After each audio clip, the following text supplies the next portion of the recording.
di sektor oil and gas. Saya bikin ilustrasinya.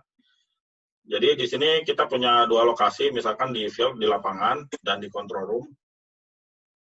Di mana misalkan kita punya proses control system, field instrument, ini terhubung ke sistem tersendiri, proses control system. Pada umumnya DCS.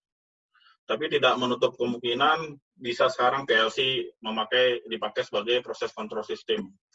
Nama lainnya ada juga yang nyebut BPCS, Basic Process Control System.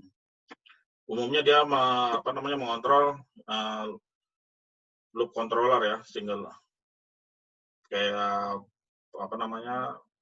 PCV, RCV dan lain sebagainya. Dia mengontrol proses, jadi lebih ke arah situ.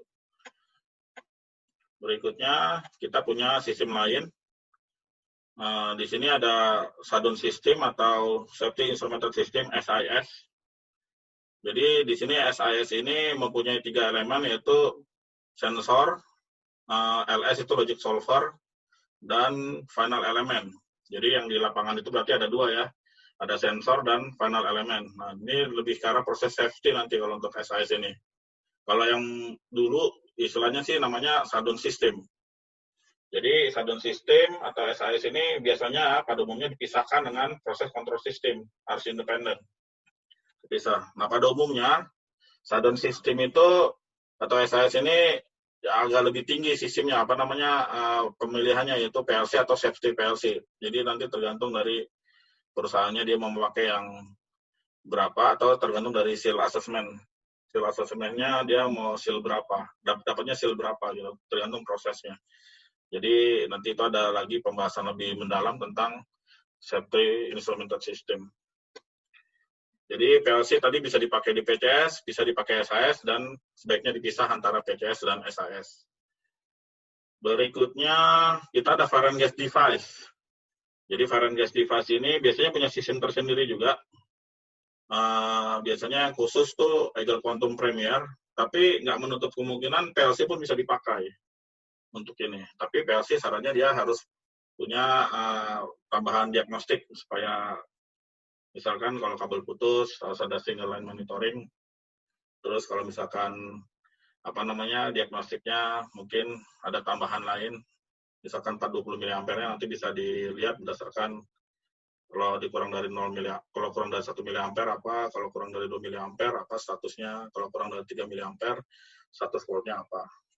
Kemarin kebetulan sempat programming juga, jadi dia akan aktif jika dia inputnya flame detector memberikan nilai 19 mA. Nah itu flame detect. Di bawah itu nilainya volt gitu. Di bawah 3 mA volt, 2 volt, 1 volt. Tapi ada dibagi ininya, deskripsinya. Nah, fire and gas system ini nanti kalau memang benar ternyata terjadi ada fire confirm, artinya dia akan mengirim informasinya ke SIS untuk menyodorkan plan ya. Jadi sesi ini nanti yang akan menyodorkan plan. Dan sesi ini biasanya nanti kerjasama juga dengan PCS. Biasanya data-data itu semua dikirim pakai Modbus data-datanya, data-data alarm biasanya, dan data-data nilai analog dan lain sebagainya. Jadi untuk HMI-nya biasanya disatukan. Tapi tidak menutup kemungkinan HMI-nya juga bisa terpisah di tempat lain. Saya pernah lihat ada yang digabung, ada yang dipisah. Jadi nanti tergantung desain dari masing-masing perusahaan. Ada lagi PLC dipakai juga di unit package seperti feed gas, sales gas, kompresor, di generator set, heater, air kompresor, dan lain sebagainya. Nah ini kontrol panelnya ada yang di field juga. Di panelnya dia ada di lapangan. Di skidnya masing-masing unit biasanya. Tapi ada juga yang kontrol panelnya dipasang di dalam control room, jadi ya bisa di mana aja, bisa di luar atau di dalam. Yang semuanya itu nanti harus komunikasi dengan induknya, proses control system. Pada umumnya semua data itu dilempar ke sana ya, minimal unit common alarm atau common shutdown lah dikirim ke sana untuk indikasi supaya operator tahu itu ada alarm di package-nya. Tapi kalau untuk mendetailnya bisa dilihat di masing-masing HMI-nya dari si package. Oke, ini sebagai gambaran. Berikutnya ini ada tambahan lagi, kadang-kadang ada SCADA ya.